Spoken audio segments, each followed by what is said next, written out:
ఆస్ట్రియాలో June month మొత్తం rainbow flags ఎందుకుంటాయో ఎప్పుడైనా ఆలోచించిండ్రా? దీన్ని ప్రైడ్ మంత్ అంటారు.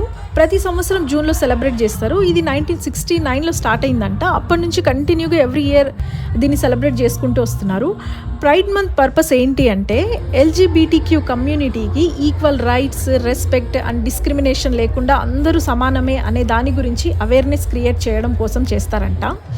ఆస్ట్రియాలో ఎస్పెషల్లీ గ్రాట్స్లో క్రిస్టోఫర్ స్ట్రీట్ డే అని ప్రైడ్ మార్చ్ చేస్తారు. అది ఈరోజే 27th జూన్ అనమాట. కొన్ని వేల మంది పీపుల్, ఫ్యామిలీ, స్టూడెంట్స్, ఫ్రెండ్స్ కలిసి పీస్ఫుల్గా పార్టిసిపేట్ చేస్తారు. మ్యూజిక్, కల్చరల్ ఈవెంట్స్, స్పీచెస్ కూడా ఉంటాయి. గవర్నమెంట్ పర్మిషన్తోనే ఇలాంటి పబ్లిక్ ఈవెంట్స్ అన్ని జరుగుతూ ఉంటాయి అన్నమాట. కొన్ని సిటీ బిల్డింగ్స్ మీద రెయిన్బో ఫ్లాగ్స్ కనిపిస్తాయి డైవర్సిటీని సపోర్ట్ చేయడానికి. మీరు ఈ ప్రైడ్ మంత్ గురించి ఇంతకుముందు ఎప్పుడైనా విన్నారా? మీ ఒపీనియన్ని కమెంట్లో చెప్పండి. ఆస్ట్రియా గురించి ఇంకా ఇంట్రెస్టింగ్ ఫ్యాక్ట్స్ కోసం ఫాలో చేయండి. బాయ్.